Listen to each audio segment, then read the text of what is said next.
Wait, so what kind of makeup did you just buy? The Tarte Maracucci oil. I don't think that's how it's pronounced. I don't either, but I don't know what it's called, so that's what I call it. Can we just say coochie coochie? Good.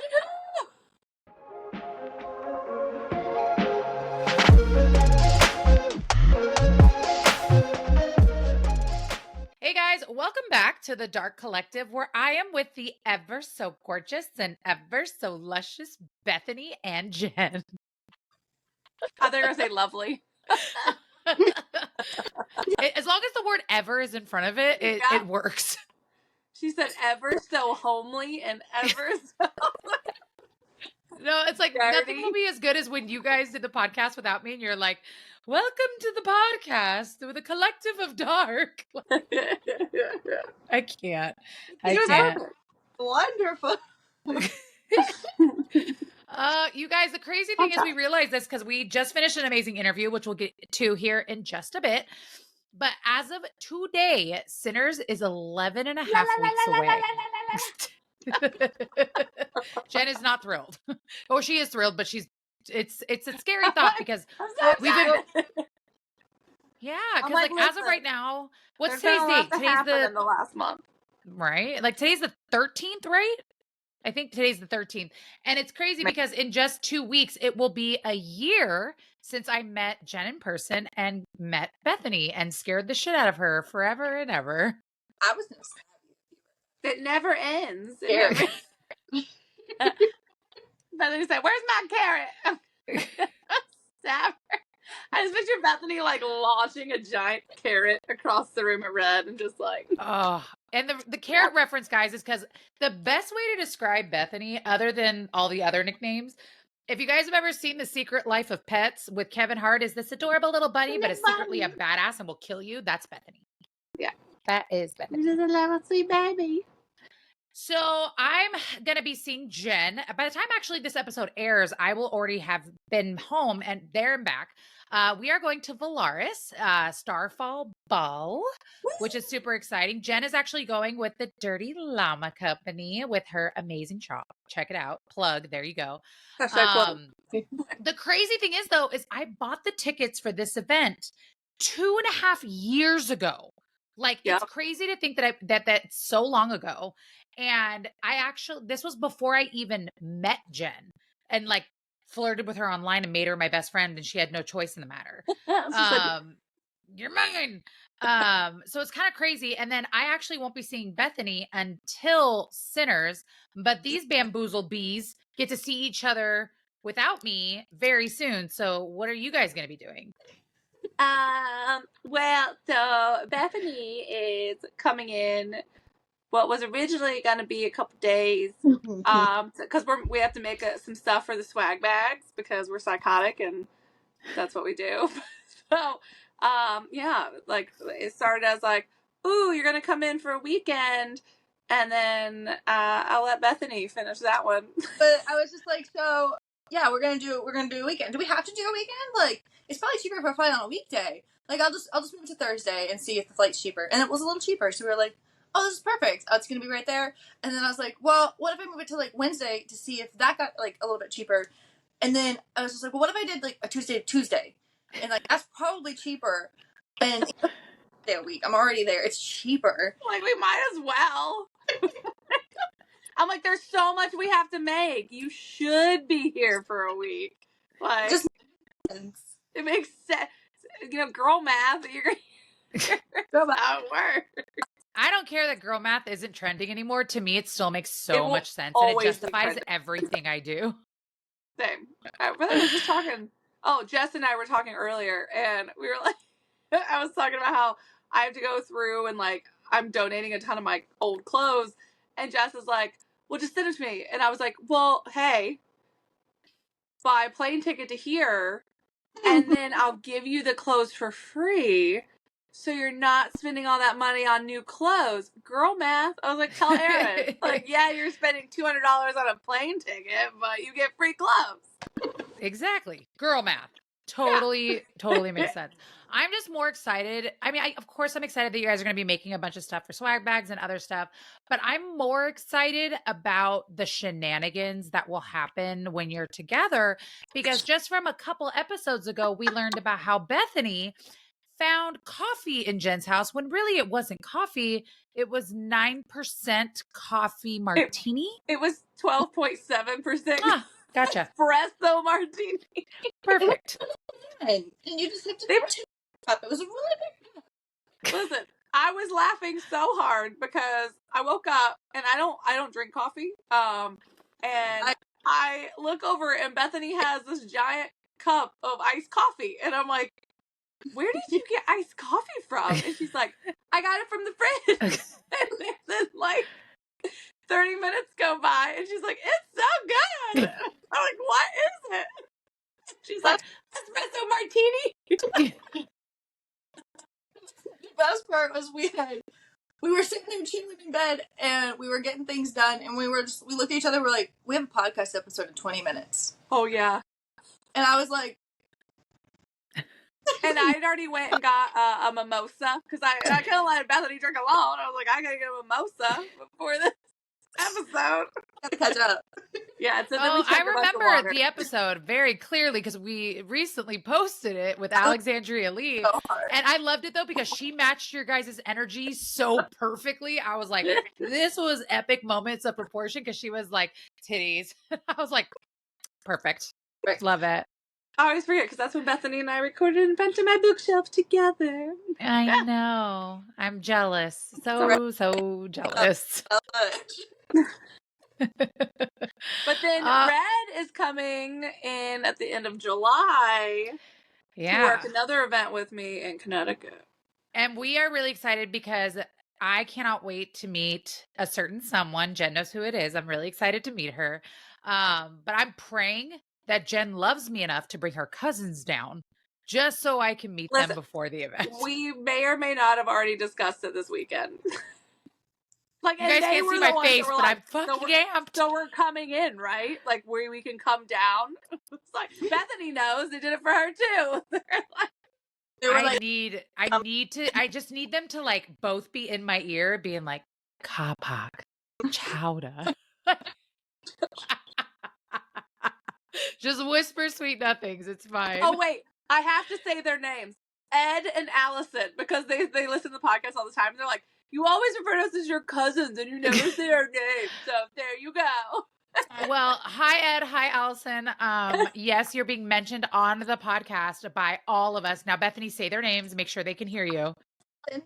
I said it. We're like, Ed, Allison, Ed, Allison. Ed, Allison, Ed, Allison, Ed. All right, you guys. So with the end of that shenanigans, we are very excited for our interview today. Jen, who do we have today? We have the ever so lovely, the ever so wonderful Montana Fyre. She's going to be like, what? But yes, you guys, she is pretty freaking epic. You are going to love her accent. So please enjoy Miss Montana Fyre. Well, hello, Miss Montana Fyre. How are you? Hi, I'm good. How are you? Good. Doing really good over here. Yeah. So first of all, like, can we just talk about your accent? Where do you live? Australia. So oh my I'm Lord. Australian. I live in South Australia, Adelaide, which is nobody has ever heard of. That is not Australian, except for weirdly people in Seattle. I don't know. We were in Seattle last Seattle? year, and everyone we met, they're like, "Oh, where are you from?" I'm like, "Oh, we're like Adelaide," and like, "Oh, I know that place." I'm like, "How?" Liar. But yeah, weirdly, Seattle. Everybody knows. That's awesome. But, the only reason why I know what that city is because I love this show called Alone, and I watched Australia's version, and like two people were from there, so that's the only reason why I've heard of it. That's how we learn things. Exactly. All right, so we are going to get into asking you some questions. So first thing is, what genres do you write? I write dark romance. I actually started writing contemporary new adult romance. So I have a hockey series that I published first. but I found my home in dark romance, and I have no intentions of going back. Is it like a dark hockey, or is it just like a regular hockey? Just a regular hockey, but I think dark hockey you is could definitely combine them. I love dark hockey romance. They're so same. This is my request. Ideas too. I'm like, better make these dark now that I'm dark romance. They're just so much Well, you came fun. to the right place. We are a home of dark romance. Like, we want, come to us. Come to us. I'm like, most of my shelves back here are dark romance. There's a few that aren't dark, but a lot of them are dark right now. So what genres do you read when you're not writing? I'm a chaos reader. I read everything romance. So I recently read like this real unhinged dark romance Waichu series, and then I just jumped into this small town like fluffy romance, and then I read a paranormal. I'm like, what am I doing with my life? Where am I right now? But I am very chaotic when I'm reading. It's a lot. I love it. I always like to say I'm a chaotic mood reader, and that's usually it's some form of dark, but once in a blue moon I'll throw in like a palate cleanser of just like it's still very spicy, like I have to have my smut, but it's like cutesy cinnamon roll insta love, and then I'm like, all right, back to the pain. Let's go. I read my first Amigaverse a few weeks ago, and that was different. I'm like, I can get around this. Bethany loves her Omegaverses. So I've mentioned this before in like an earlier episode, but when I first met Jenn and Bethany, Omegaverse wasn't in my vocabulary. Triggers wasn't in my vocabulary. I was very new to all this. And I called Bethany and I was like, Bethany, can you explain to me what an Omegaverse is? And that conversation was very interesting to the point where now a year later, one of our vendors sent me a whole keynote slides on what the Omegaverse is. And I was just like, oh, okay. Oh, Cool. I'm like, it's a fun time. It's great. I told my husband I was reading an Amigaverse. He's like, what's that? And I'm like, You don't I want don't know. Like, listen to your sweet baby angel. We're not talking about that right now. goodness. So why did you just start writing dark romance? I am not actually totally sure. I just had these ideas that just popped into my head, and I was like, oh, these don't really fit in what I've written in the past. And so I just sort of percolated on them for a while, and then I don't know, I just kind of fell into it. I started reading dark romance probably around the same time that I started writing it. But I don't know, I just love it. I mean, the hockey books that I wrote, they do have dark themes. They're not like super fluffy, but they aren't dark. So I think that I kind of always lent towards darker themes, and then when I started actually writing dark romance, I was like, yeah, this is definitely where I belong. Although I definitely have scarred my husband with some of my Google searches. And I joke all the time with one of my friends that I 100% have an FBI agent that just watches my search history. To the point when we went to the US last year, I was genuinely worried I wasn't going to get into the country. Oh, that's impressive. Like, this is it. Take me away. I actually, so you said that that you've been reading as long as you've been writing. Side question, how long have you been writing? So I've been writing dark romance since 2022, was when my Mafia series came out. But I have written my whole life, and just, I can't really pinpoint when it started. It was probably, I don't know, in year. I don't know what your year levels are comparison to mine, but probably when I was I don't know, 8 or No, something. you're good. No, it's just we ask this question every once in a while, and we've have authors on here that have been writing for 25, 30 years. We've interviewed an author last week that has only been writing for 2 years. So it's really cool just to kind of see the differences in all the authors that we interview. So yeah, just a little side question. So in your bio, it says that you write anti-heroes. So what does that mean to you?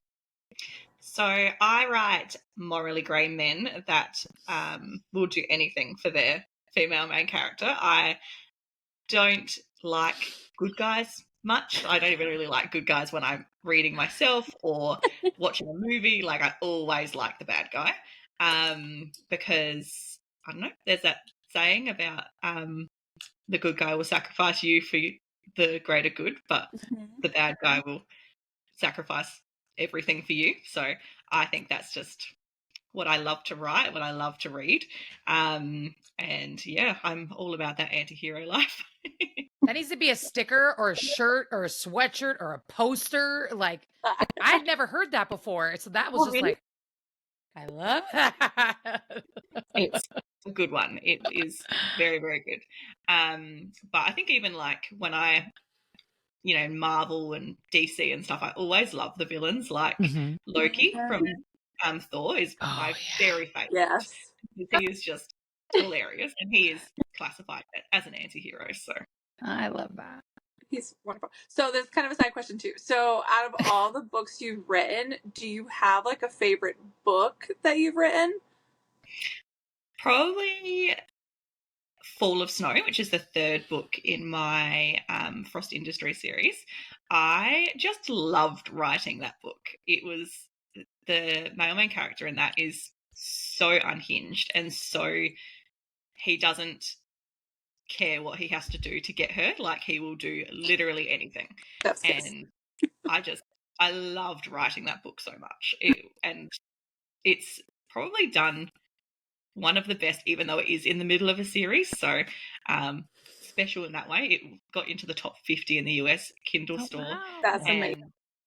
As a third in series. So congratulations. That's awesome. It's wonderful. It's pretty special for that reason as well. Yeah. Are you working on anything new right now, or that you can tell us? I don't know. So at the end of the month, I am releasing the first book in a new Why Choose series, which is very, very exciting. So it's dark, mafia adjacent. I don't like to call it mafia, but all 4 male main characters are super unhinged, and they've made a few cameos in a couple of my other books. Oh. I love that when people, like, the authors, like, cross their books, but, like, almost just kind of, like, under the radar, and you're like, wait a second, I remember this person from somewhere. It's one of my favourite things to do, to be honest, because I don't feel like I'm ever ready to let go of characters, so getting to just sprinkle them into other books is the best. I feel like that'd be one of the hardest things as an author is, like, once I see so many of our author friends, they'll be like, I just finished my series and I'm not ready for them to be gone. I'm like, I guess, yeah, like, you're kind of closing a chapter on that person unless you end up writing, I can't even think of the word, spin-off side book of that series. You're like, come back to my world. I think I definitely had that with Frost Industries, where I just was not ready to let go. And so I wrote a spin-off series, which was Tainted Love, and the characters from Frost are all the way through it. So I definitely loved writing more of them and, like, their story after the end of the 4th book kind of thing, even if it was just in the background. I love it because I don't really get to read books a lot like that. I feel like every time I've read a series that I'm absolutely in love with by another one of our signing authors, and it literally is like 3 books, and you're like, oh, that character is, why is he here? The next 3 books would be about him, and then you fall in love with him, and I'm just like, oh, it's like you were like, ugh, and then you fall in love with them, and you're like, why?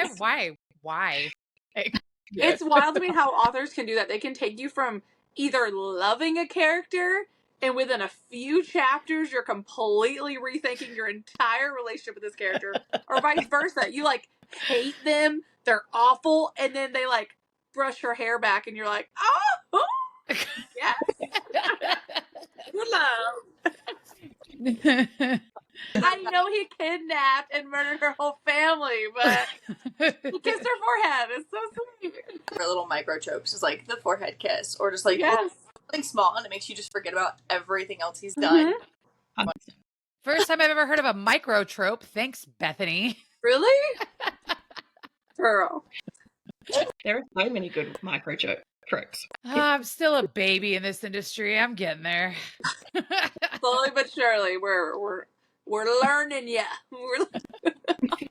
So what character that you've written do you relate to the most? I think I probably relate most to Isla, who was the female main character in Fractured Vows, which I released earlier this year. She just was chaotic and like me, but also just was not interested in taking shit from anybody. Like, she was not going to lay down. She wasn't going to just accept what was happening. And I just loved that, because most of my life I was like a very big pushover, and I just let everybody walk all over me. And when I kind of started taking publishing seriously, I had to stop that, because I didn't have the time to be a pushover. I was, working full time and writing full time, and so I put an end to it. And I think that like writing Isla was very much like a representation of that growth in myself. So yeah, I think I probably relate most to her. Female character isn't chaotic and the male character isn't unhinged. I don't know how it works, because in my mind, you need chaos and unhinged and angsty, naturally. The winning trifecta. No, I relate to it a lot. Being a pushover originally, and then kind of trying to like find your voice and be like, not doing that anymore. So when you are not writing and falling in love with Isla, what are some of your favorite things that you like to do? I honestly, the book world takes up a lot of my life, but I just really love spending time with my friends and my family and my cats. I think now I'm starting to be able to slow down a little bit more and enjoy those moments with my loved ones, and like really kind of take in life a bit more, because I was so busy for so long doing writing and working, and now that I'm just an author and I'm kind of catching up, I kind of get to stop a bit more, but I also love to travel, so it's a good thing, because I have many international signings coming up. So my husband and I love to travel so much. We're both big travel people, and yeah, I just really love spending time with my loved ones, to be honest. There's nothing really, I don't really have any outside hobbies, because writing was my hobby. Yeah. And I'm like, well, hobby now. This is a fun time. So when you travel, do you travel a lot to the States, or you've only been here a few times, or? We've been to the States a bunch of times. We nice. got engaged at Disney World.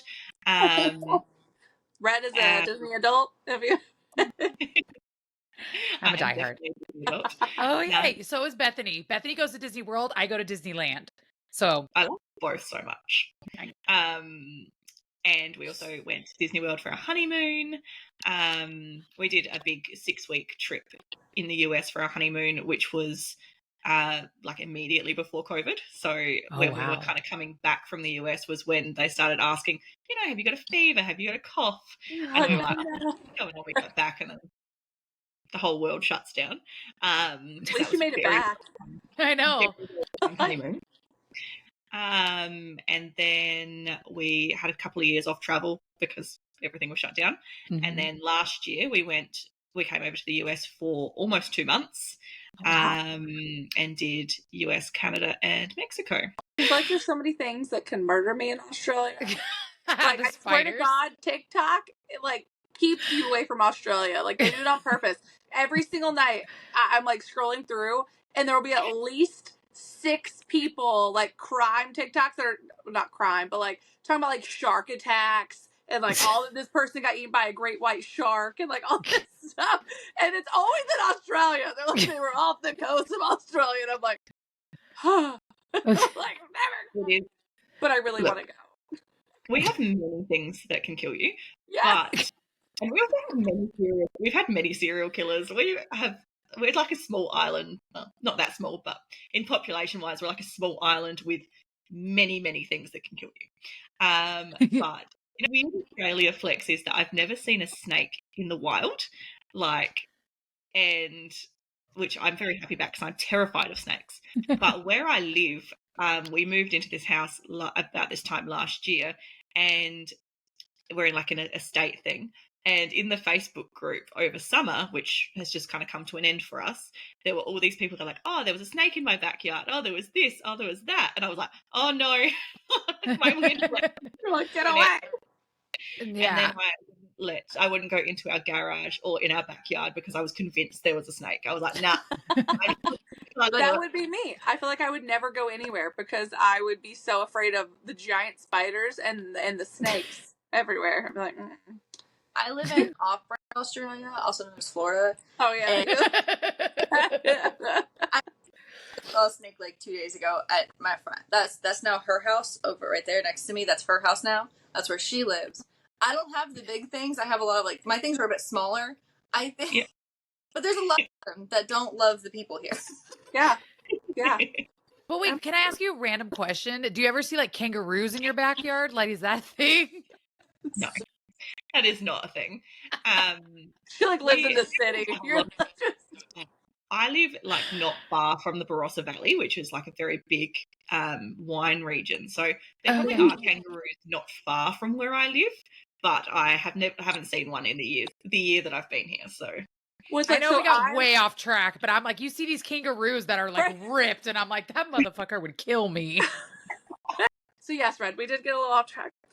It's fine. I'm enjoying this conversation. Okay, I want to see karate chopping kangaroos. Okay? Can you dress up as a kangaroo for Sinners and Stardust, Red? Oh my god! I'm already wearing the kids' Crocs. Okay. Oh yeah, that's true. But Montana would probably love them because she loves Disney. So I'm just gonna throw that out there. Yeah.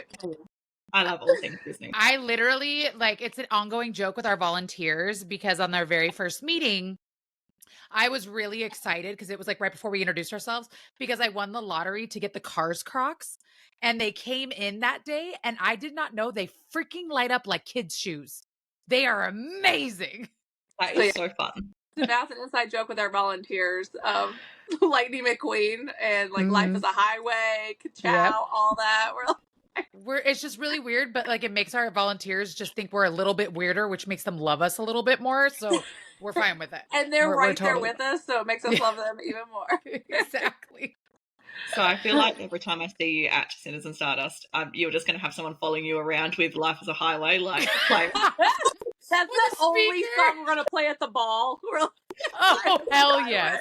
There's only going to be like 100 people out of like 800 that are literally going to be like, Life is a high. Like, so excited. Everyone else is going to be like the press coming up on the stage announcement, and then like everything stopped. It was great bumping music. All of a sudden, it was Life is a and there's just Red running around with her light up. I'm going to lift up my dress, and all you're going to see is the little lights like walking on the stage. We're going to have smoke that we're going to squirt at you. Don't come up with such good ideas that we don't follow through with. I know, we're like, this is not 100%. No one believes this right now. We're going to expect it. So, when you're writing, where do you get your inspiration for your books from? I don't know, ideas just pop into my head. Like, I don't really have many things that I've kind of come up with and thought, oh yeah, I got this from this movie or whatever. Like, I just kind of I don't know, walking down the street or looking out the car window, and then suddenly I'm like, you know, it'd be cool. Right? Killer Road. I guess you're like, wouldn't it be cool if we just murder them with a hockey stick and then use the head for an ornament. You know what I mean? Like, Well, I was thinking, like, she travels a lot, so I was like, ooh, that could be kind of cool. Like, if you're traveling, like, people watching a lot, be like you said, be like, that couple over there, what if? What is but yeah, I'm a big pantser. Like, I do not plot at all. Like, I have a basic idea of the story and like what the peak will be, but I kind of really don't plan anything. So when I start writing a book, it could end up anywhere. And that really stresses my very organized husband out. I was like, what do you mean? What do you mean you don't plot? And I'm like, I don't plot. I just sit here and I'm like, oh wow, that's surprising. Came out of my head. No, but I love that though so much, because in our last interview, the way the author described it is she said, because she was like, I'm very dark, like 50 plus trigger warnings. And I was just like, and she said, I write out all the darkest, most messed up things I can think of, and then I plot around that. And I was like, okay, cool. That's interesting. But like, even you're just like, I'm just looking out the window and I got an idea. No plot. I'll figure it out later. It's fine. Like, I live for these kinds of answers because they're so good. I literally have like a huge pile of book ideas that I have that's just like 3 lines and the characters' names, and that's it. Like, that is the entire. I'll eventually get to you. I kind of just like, when I kind of decide what I'm going to write next, I think about it for a long time. So while I'm writing the books I am at the moment for Syndicate of the Legion, I'm starting to think about what I'm going to write next, so that the characters can kind of start talking to me in the least imaginary friend way. But yeah, just so that I'm not kind of going into characters completely blind. Like, they have some time to fill out in my brain, even if I never write it down. So, not much, like, kind of a plotter, but like more of kind of inspiration and like, as you go. What is something that you wish you would have known when you started your author journey? Did you start your author journey kind of like thinking you had to have everything plotted out, or? No, I've always written like this, but I do wish that I'd known how much of authoring was not writing. There is just so much that goes into it outside of just writing the book, and I had no idea before I started doing this and publishing that it would take up so much of my time. And I also really wish I knew that some of the people that I thought would always be in my corner actually wouldn't be. So that was very disheartening, because I was so excited to be doing this thing that, you know, I dreamt about my whole life, and there were people that just were not that supportive. And yeah, I think kind of blocking out the noise and just being on your own path is super, super important. And I wish I'd known that when I first started publishing. But you have your inner circle. Like, I talk about this all the time with Bethany and Jenn. Like, when you find your inner circle, you find your found family. Like, I know that's a trope, guys. I know that's a trope.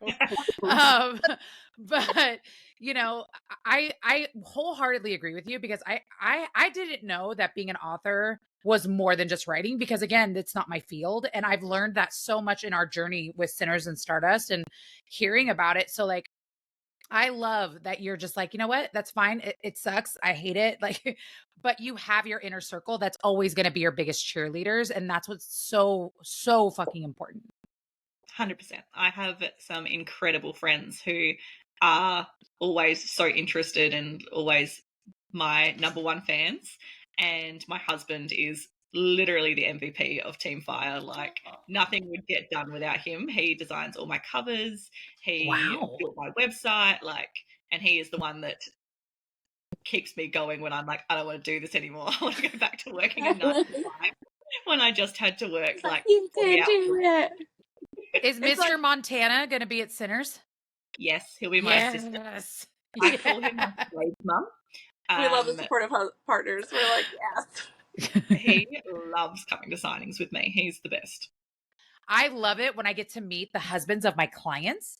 And now I'm just like, ooh, I get to meet the husbands of the authors now. This is going to be great. Like, this is so much fun. He'll make friends with everybody. When we went to Love in Vegas last year, I was terrified because I was in this room with all these like authors I look up to, and I'm like, nah, I can't go talk to them. Right. And then I go to the bathroom and I come back and he's standing with them, just chatting, and I'm like, what are you doing? You're like, get back to your corner. We're not talking yet. Well, speaking of Sinners and Stardust, you know that we are absolutely thrilled to have you, but what are you most excited for Sinners and Stardust this year? I am so excited for Sinners and Stardust. Obviously I didn't really know what to expect when I first signed up. I was like, oh yeah, it's a new event, it'll be fun. And then I've just been watching you all put it together and you're so organized and you just really have your shit together. Thank you. Thank you. Best compliment ever.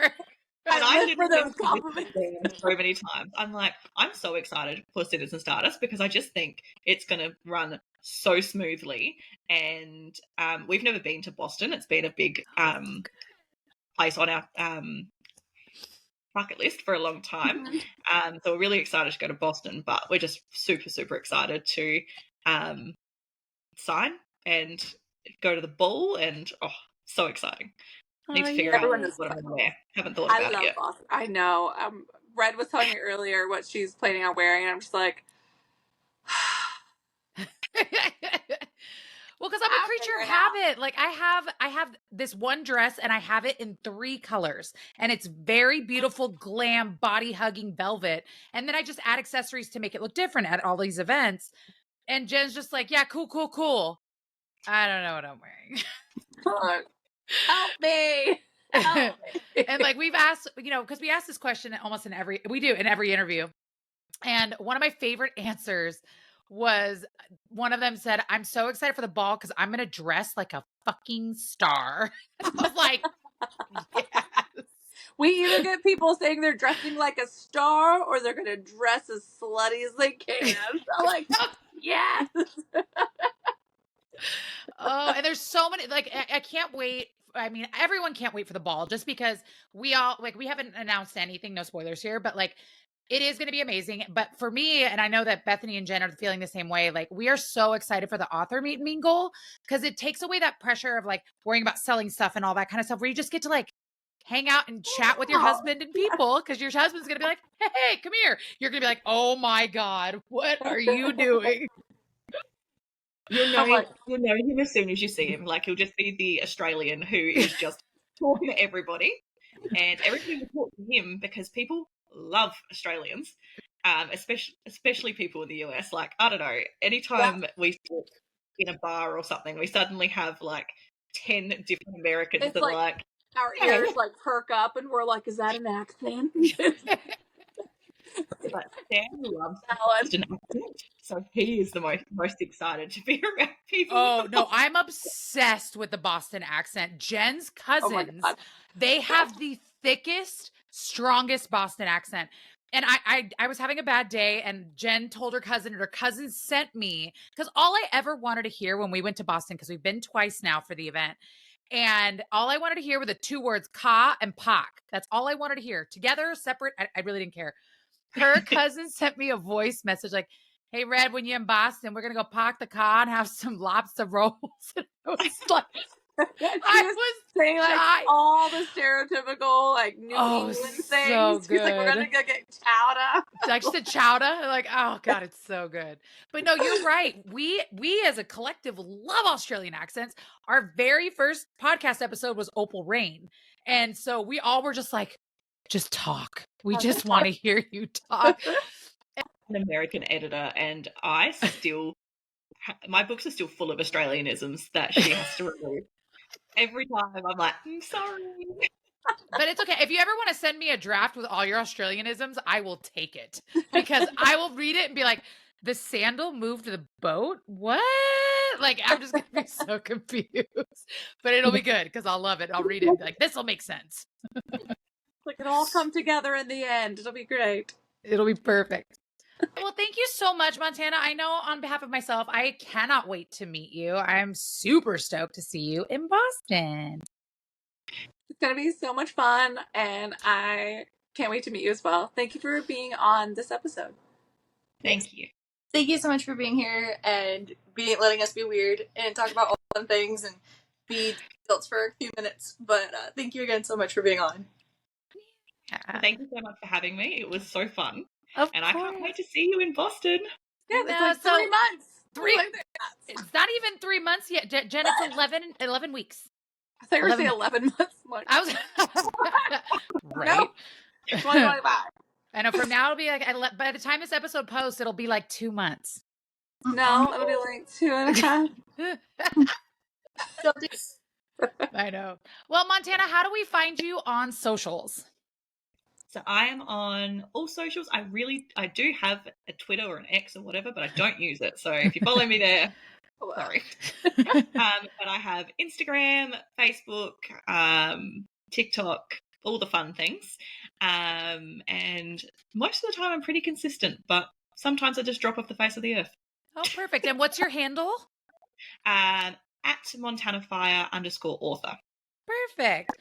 All right, you guys, thanks for tuning in with this amazing interview with Miss Montana Fyre. Make sure to check out the Dark Collective podcast every Monday, 9 a.m. Pacific, 12 p.m. Eastern. Link is in our bio on Instagram at the Dark Collective podcast. We are on literally every platform.